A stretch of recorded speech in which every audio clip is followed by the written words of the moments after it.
None of my leaders ever said this to me. So why is this just coming up now? And her response was this. Well, I'm telling you now. I'm like, what in the world? Yeah. So I gathered my stuff. I gathered myself, not trying to let her know that she got to me, but she did. Yeah. And I went and I called the colleague who was in executive leadership position. And I said, I need to come talk to you. I absolutely need to share this with you. And she said, you need to go and you need to validate what's being said about you in the organization. Because my fear, as I was walking back to my desk, my office, I was like, at that time, I'm a single mom. What if this woman has spread all of this throughout the organization? And these years of experience that I've built up, she's just destroyed. What if that happened? And she was relatively new to the organization compared to me. And all of those thoughts were going through my mind. I'm like, I got to feed my daughter. I need to be able to pay my mortgage. And my reputation is really important. That's one of the things that my father always taught us. Have a good reputation. A good reputation precedes you. That's what the word of God says.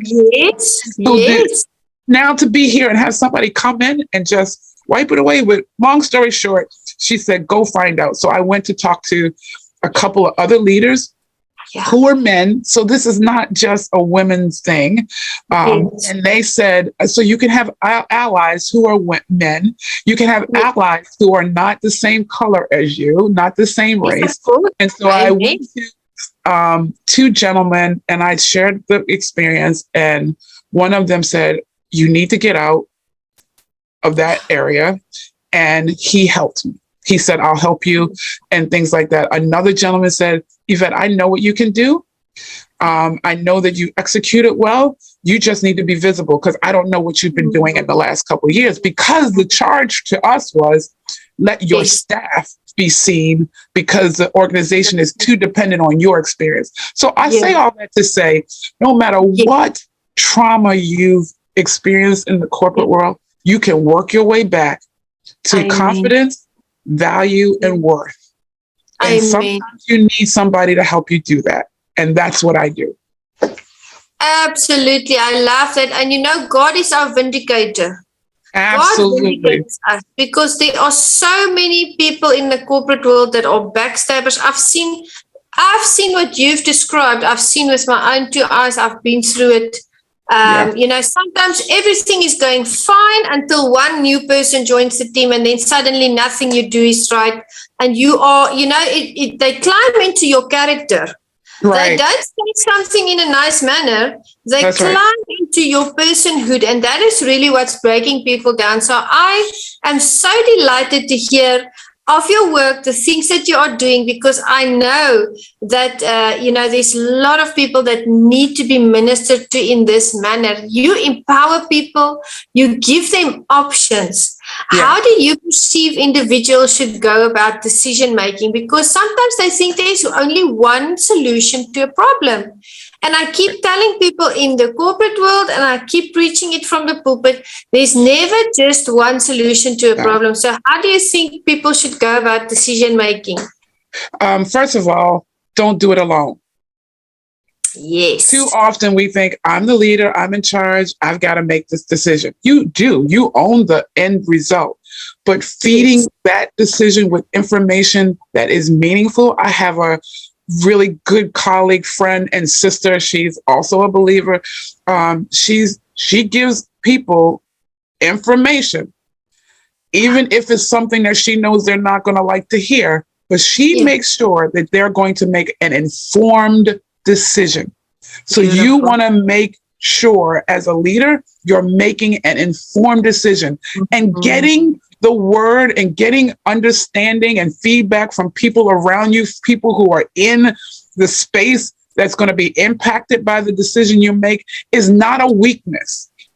It's absolutely a strength, because that's where not doing that is where that whole cliche about in the ivory tower. They're making decisions in the ivory tower because you're up in the tower and you're not coming down and you're not talking to people. So you have no idea what's happening at the booth on the street. You have no idea what's happening at the desk of the people when you make that decision who's going to be impacted. Learn what's happening. And because you also have additional information they don't have.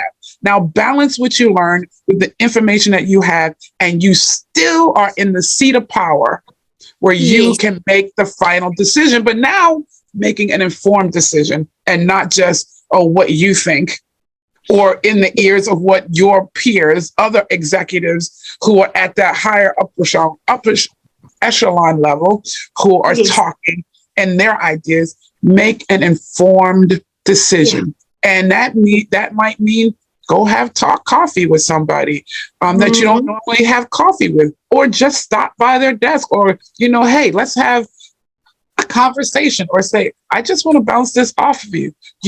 Doing that does not relinquish your power or authority. It just makes you stronger. It just makes you stronger. I see a lot, Yvette, I see a lot of people pleasing in the corporate sense because people are scared or fearful of the people that are in charge of them, their managers, their leaders. And I've often seen how people are pressured to make decisions within a short time. Now, that's, of course, manipulation. They would send an email to someone and they would keep that person so busy. That person wouldn't have been able to, get third-party advice anywhere. And then they'd pressure them, by 4 o'clock today, you need to sign this document, or you need to do this and this. That's totally wrong. So I want to reiterate also, what Yvette, I just want to add to that is, you do not have to feel pressure to make a decision until you feel comfortable to make that decision. You can go out and get third-party advice and speak to different people and, then make your decision. Don't let people bully you into signing documents and doing things that you might not be comfortable with, because if you haven't had time, if you're on work overload and they keep pressing you for something, they can wait a little bit. There is something that they can create for you. They should actually create a psychological safe space for you where you have the right to this, where they give you the time to digest what they are requiring. Now, I'm talking contracts. That's what I'm referring to, contracts, or change in your contract, or renewal. Be very clear about the fact that you do not have to be pressured when doing those things, because I've seen how people are manipulated into signing things, and it's going like this in the corporate world. It's very busy. And that's wrong. That's very wrong. We have to remember that there is no one person who's doing only that one thing. And you have options. It might be difficult to change to someplace else, because I know sometimes we have vendors, or we have relationships with other people, contractual relationships, and to shift to somebody else means, now I got to really prepare my whole team or my whole organization to make the shift. And that could be, you have to weigh the cost there, right? But at the end of the day, there are options. Out there are other people who can serve your organization or serve you in the same manner that this person who's trying to pressure you to serve you. And so you own the pen. Yes. And you own the pen. Yes, you might have to do some extra things, but if you decide to shift, because you've had, and I've seen that, how many times have we been in corporate and it's like we're using one set of one vendor's laptops, and now all of a sudden we're using another vendor type laptop. It's because it's like, oh no, it's time to switch, because it's time to switch. And so, you're absolutely right. I think that if anybody ever puts me in a pressure position over this, then that's going to be a trend throughout our entire relationship. And is that what kind of relationship you really want to enter into? Absolutely. Thank you so much for that answer. I love that. And I know that you recently had the honor also of being a speaker at the Harvard Women's event. Would you like to tell us more about that, please? Yeah, so that was at the Harvard Women's Leadership Summit. And that group has been so very gracious to me. They invited me last year to speak. And so I did it this year. We were down at the Connecticut Convention Center. They bring women together to empower them. For this whole day, there were many, many speakers. I had the opportunity to speak on dealing with resistance, how to empower, engage, and have your team invest in the change. Because I do have certification in change management. I'm a certified change management professional. And that's what we do all the time, right? We're really changing. But some people need guidance through change because too many of us get stuck there. So it was a phenomenal time of networking with the women. I was able to share, it's really about, if you want people to change with you, it's really about recognizing that change is very personal. How many times we've heard somebody say, oh, we're making this change and just come along with it. It's not personal. Don't worry about it. It's not personal. Change is very personal. Every change is personal. So let's acknowledge that. Let's give people some space and some time to adjust to it. You don't have to give them forever, but give them some space to adjust to it. The other thing I mentioned was the credibility. If your credibility is not there, if they don't trust that you're going to look out for them and care for them in the midst of the change, then that's why people become very resistant and pull back, because they're not sure how they're going to work through this on their own because you haven't been there for them. Yeah. But when they know you're going to be there for them through the change, you do it. And then you make sure that you have those courageous conversations that you need to have with people so that they understand that we do need to move this way and how they can do that. So, yeah. So it was a great event.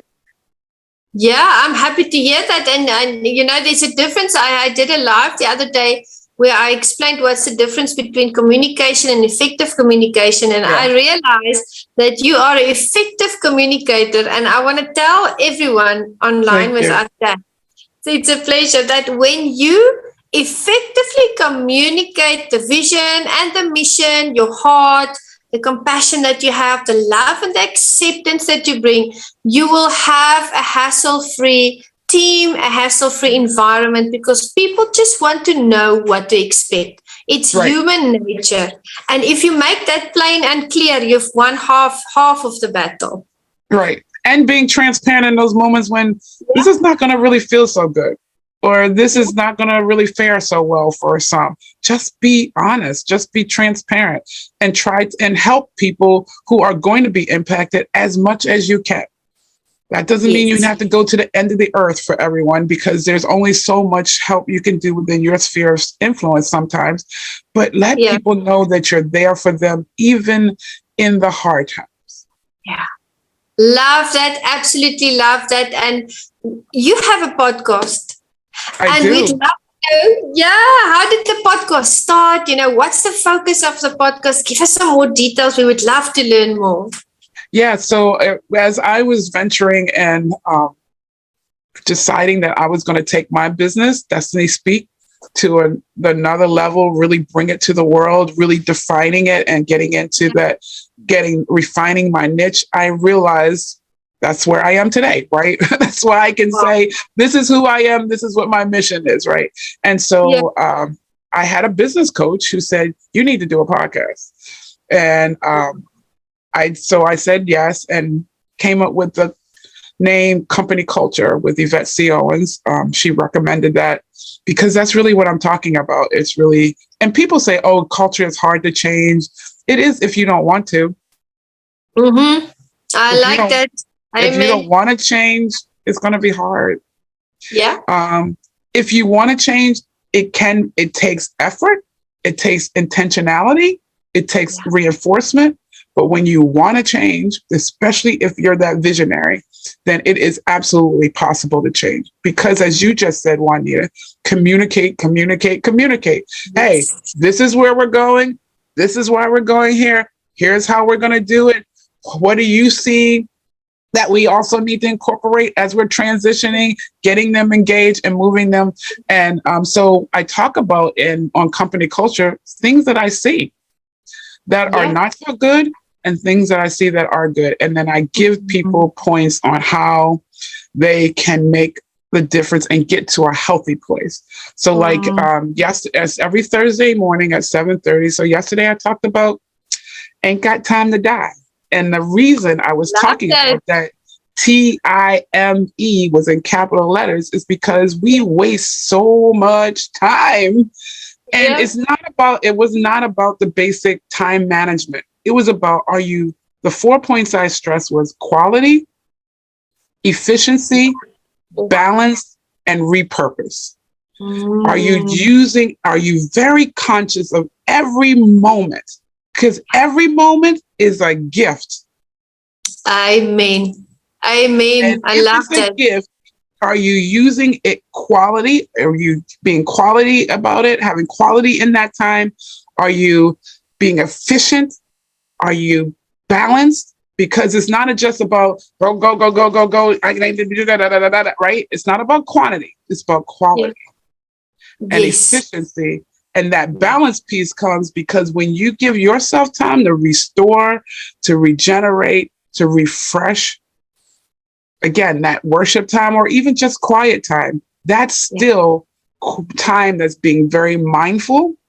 And then when you find yourself in those moments where I thought we were doing this, but the people who were supposed to be there are not there, or the things I need are not here, everything's not here. How can you repurpose that time?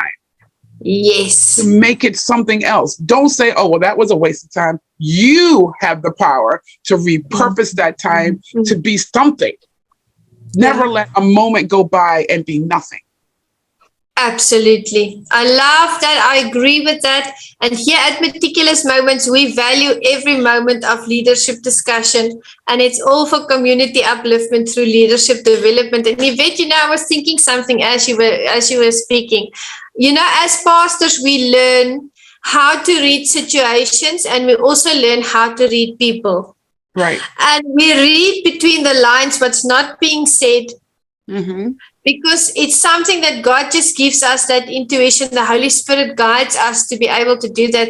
Can you imagine if we could really take that skill over to the corporate world? Can you imagine what will happen in the team if people are able to read each other?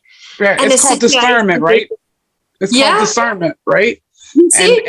And we have to take discernment over there. And so, and I you mentioned something earlier that I wanted to just address too. I'm going to be very transparent, honest. I did have a time period, especially when I started my business and stuff. It's like, you mentioned, we cross over that holy threshold when we go into church. And I had a struggle with, well, how much of this do I bring here? And how much of that do I bring there? And when it's all of me, corporate is a part of me. 42 years of corporate. Come on now. It's a part of me. My life being raised and born in a Christian family and I believe it's a part of me. Yeah. The thing we need to mention and we need to do is, and you said it so well, Juanita, is our language.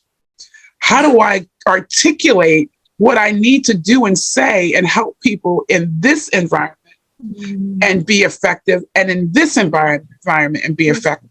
I can't speak necessarily the same language I speak in church and corporate, but the same principles, the same attitude, my same approach, my same character has to be here and here. Yes. How many times have we heard our children or people say about their children? And I'm going to be honest, even my child, it's like, oh, you act one way here, but you act a different way here. And if people really knew people really knew the real you, maybe they wouldn't be shouting so much when you sing or when you pray or when you preach, right?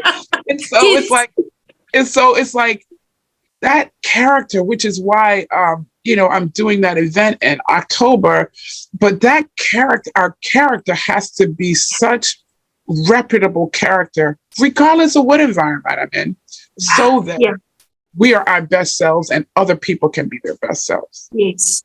I love that. Totally in sync with ourselves, body, soul, and spirit, just in sync with ourselves, just in flow, and so much more powerful because then we can just bring it, the value that we bring. Absolutely. You mentioned books. I would love to for you to reiterate, what you were saying about your books. How can they purchase your books? Where can they find you? I'm going to make your contact details available after the session as well. But would you just show them your 3 books again and then discuss with us? Yeah. So the first book was Conquering Corporate Enemies, Mind, Personalities, and Situations. I don't know if it's showing up reverse. And the workbook that goes along with it. So again, this is very situational. I start off describing what this book is and what it's not. Beautiful. And so it takes you through various scenarios around what has happened, even the fact that I've come into, I had the experience of being impacted by a witch's cove in the corporate world. That happens. And it was like, oh my God, what in the world is this? And so, having to go through that, and they're not words that I normally use. So I knew Holy Spirit was preparing me that this is what your leadership is at that time. And how to work through it. And then there's other scenarios where, you're depending on people taking you through and being there for you. And then you get to the point where it's like, they're not even there for themselves. So how can they be there for me? And so there's a section in here talk about, I'd rather go it alone. And so, there's various scenarios there. And then the workbook actually takes you through scenarios where you can work through with your teams and how really working through those things. And then the other book is No Bosses Allowed, Lead to Serve and Serve and Transform. No Bosses Allowed, Lead to Serve and Transform. And there's 11 sections in the ebook that contrast a boss and a leader. And it's like individuals matter is in there. It's around I'm not less than because I have to ask you a question, because sometimes if you're, I've already trained you and somebody comes and starts asking you a question or stuff. And then leaders get in their mindset, well, now they're not up to par. They really don't know what they're doing. Just because they asked you a question. They just asked a question. Yeah, just give them the answer. That's right. And really that's saying there's biases in that person that were waiting for something to be able to say they're not equipped. Yes. Right? Yes. And so there's 11 of those steps. And even for that leader that thinks, oh my God, I've got this weight on my shoulders. I've got to carry all this. There's a section that says, you can't fly solo. No flying solo. And so it talks about how the geese, they fly in that formation and they are actually depending on the wind drift of the ones in front of them, pulling them along. And then when that one gets tired of carrying the flock, then they shift positions. So are you in a position? Yes, I'm the leader and I'm doing this, but can you trust those that are following you that, okay, now I need a break. So you shift, or you're stronger in this area. So you shift and you let someone take the lead. Again, it doesn't detract from your authority. So those 3 are my books. I'm looking to turn the last book into an app and a game because I think it'll be absolutely fun. On the cover, it's an ebook and I don't have the cover with me. I can get that to you, Juanita, if you want to share that. It's actually a game board pieces and it's called, and so the subtitle is The Board Game for Great Leadership. And so, that's what I've been given. It's a lot in those books that can be extracted and, made into workshops, made into speaking, made into other books. It just is a lot. So if you would get those, my website is www.destinyspeak.com. All the books are also available on Amazon. So you can get them there as well.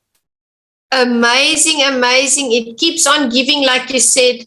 It's going to transpire into so many other projects, so many other trainings. And that is just because, I just really feel what you are doing carries the anointing of the Lord.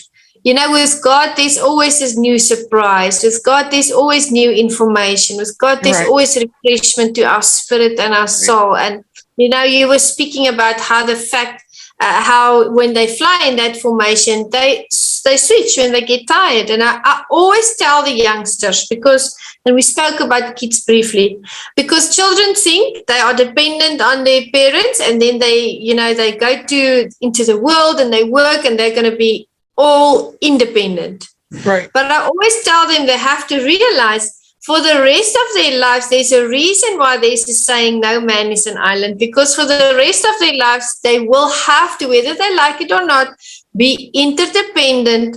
Even if they live on an island, they're still going to need someone to put in the Wi-Fi or bring them the food, or we have to, and that's why we need to love other people. That's why we need to love what we do. We can't just, put ourselves so far away from other people. It doesn't work that way. In your book, I feel, your books, all of them, helps people to close that gap and to realize they are interdependent. And that's not a bad thing, like you said. It's not a weakness. Right. And I want to encourage leaders because I'm really looking to connect with leaders who are in corporate to help them and help their teams. And those who have the resources to bring me in and to help, because it's time for us to reshape and redefine what our organizations are about. It doesn't detract or deter from your vision, but I really, really want to let you know that there is a better way. Yes. And I know that many of you out there who are leaders, CEOs, COOs, CFOs, and you know that there is a better way, but you feel trapped into what we know is just the game. It's just the way. Come on, step out and we can work a strategic plan. It won't be like a mighty rushing wind coming in, but we can strategically plan and implement.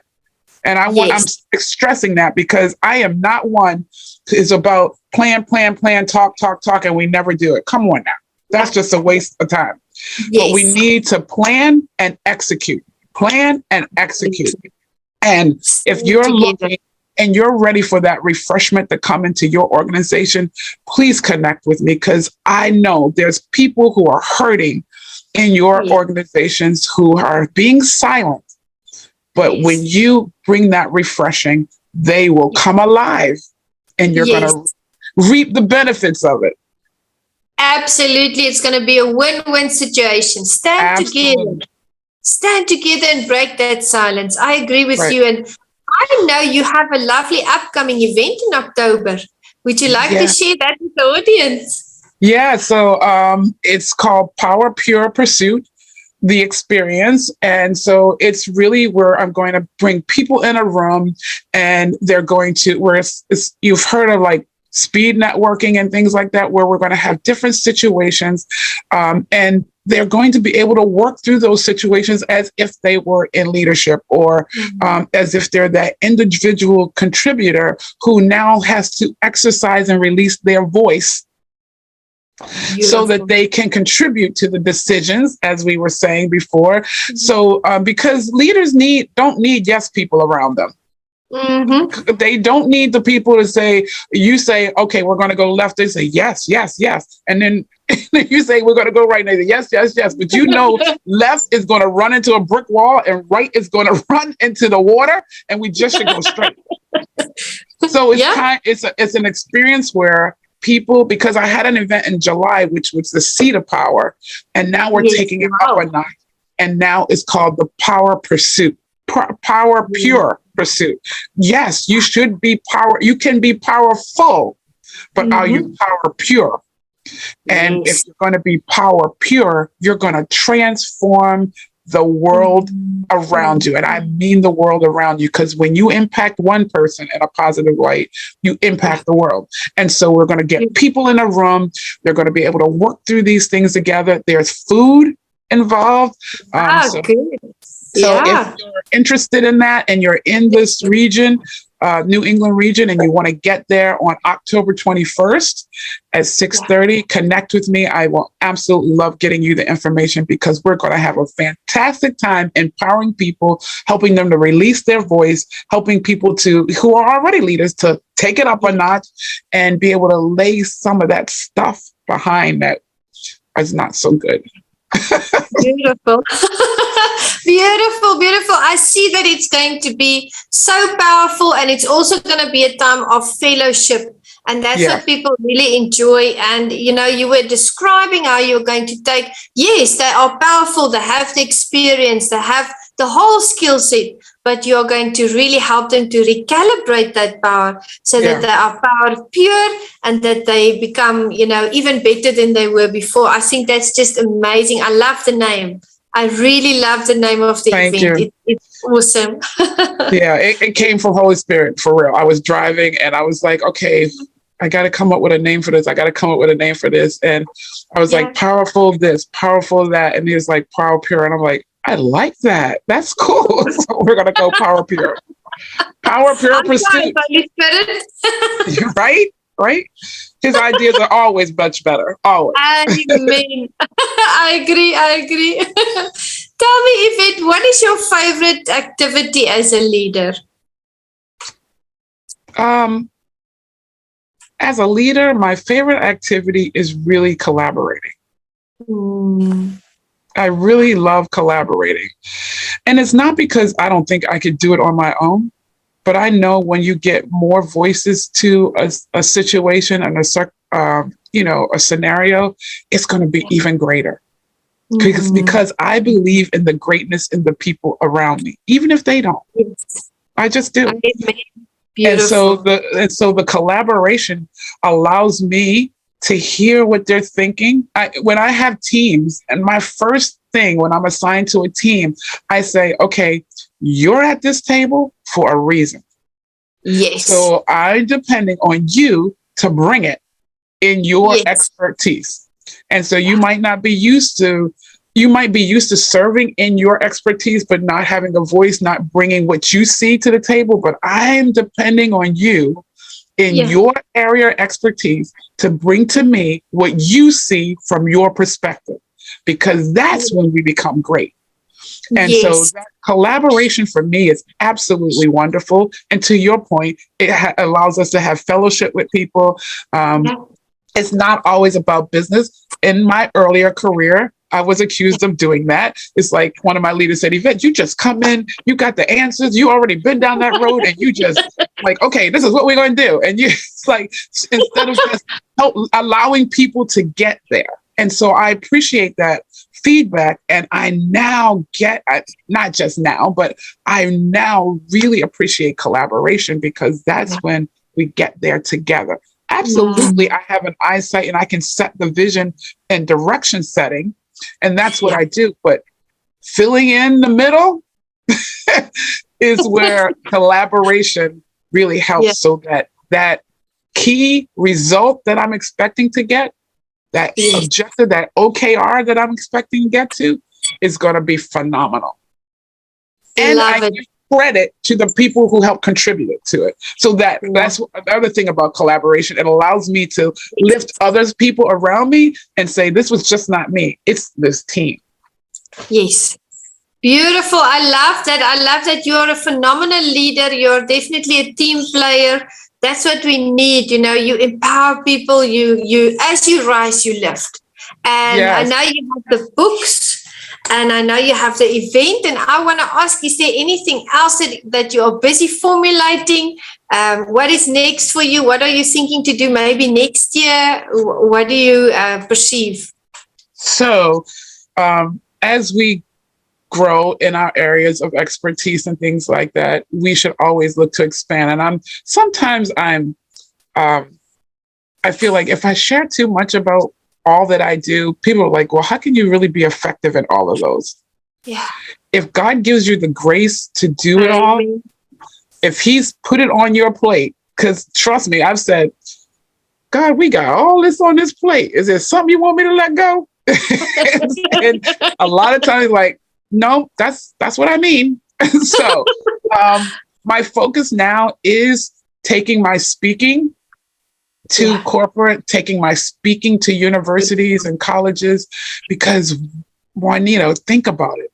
If we could have people coming into our organizations equipped with what I've been through, equipped with what I know, equipped with my experiences, equipped with the experiences of other people, man, they won't have to go through some of the stuff that we went through, right? Yes. So I'm really focusing on getting my voice out there from a speaking perspective, and really that's really where my focus is right now, and leading into the next year, because then it's not just the speaking, a whole package, a whole proposal comes along with that, a whole skill set comes along with opportunities for you in the organization to grow, workshops or, mentoring. I know some organizations want mentors for their organizations, but they don't have enough people to do that. And maybe some of it is because people aren't taking mentorship in the right context, right? I mentioned I had a nonprofit, and I started out saying, I'm looking for mentors. And people were like, yeah, that's not for me, because they think they're taking on a life assignment. They think they're going to have to raise somebody's kids or something like that. But when I changed it and said, you're going to be motivators, and those who you motivate, we're going to call achievers. And I took a project management type approach to it, where it's going to be a timeline, and we're expecting you to reach, and the person can define, this is what the goal I'm going for, and this is when I want to reach it. Now that's something that people could grasp hold of. And so I want to also bring the organization how they can encourage coaching and mentoring, and again, that team building, and really helping people to feel valued in your organization. And that's what I'm looking to do more of, and really, really do it full out, the speaking and then all that comes with it. Beautiful. Thank you so much. I can see you taking all of that experience that God has given you in your life, all of the testimonies that you have, every bit of information, the knowledge that you possess, that discernment that we spoke about, and really just taking it on stage and public speaking, at public speaking events, going over into action. And you are such a wonderful example to us, because and the audience, because we need to be uplifted, and we need to hear these things, because it brings us to a place where we also want to go over to that action. So I can't believe our time has flown by. I mean, we can talk for hours, Yvette. We are actually, so thank you so much. You make it so easy. You make it so easy. So thank you for being a very gracious hostess. I really appreciate it, and a wonderful leader. And really leading with your belief and your faith. So many of us want to put that on the back burner and let that's something that I do, but you lead with that. And I really appreciate that about you, Juanita. Thank you, Yvette. Thank you very much. I appreciate that really from the bottom of my heart. And thank you for your knowledge and your knowledge sharing, and bringing your experience and your heart, your heart for God and for people. I love that. I can just feel that. And with that, I want to ask you, do you have any final words of wisdom for the audience to take them through the week? Yes. And what comes to mind is look up and live. Beautiful. Oh, I love that. Because so many of us are feeling the pressure, feeling the weight of what's going on in society, feeling the weight of what's going on in our families. Look up and live, because as long as you have hope, hope feeds into faith. Faith is now the substance of things hoped for, the evidence of things not seen. So look up and live. I love that. I love that. This was a phenomenal session. It was a spirit-filled session. And I believe that we need to do a sequel. I think this is going to lead to a second session. I would love to come back. Thank you so much, Yvette. And with that, we say thank you to the Meticulous Moments audience for joining us. We are going to make Yvette's contact details and platforms available, all the information thereof after the session. Network with her, follow her, support her, and let's cheer her on this wonderful journey that God has planned out for her life. And with that, we say thank you and goodbye. Thank you. Bye-bye.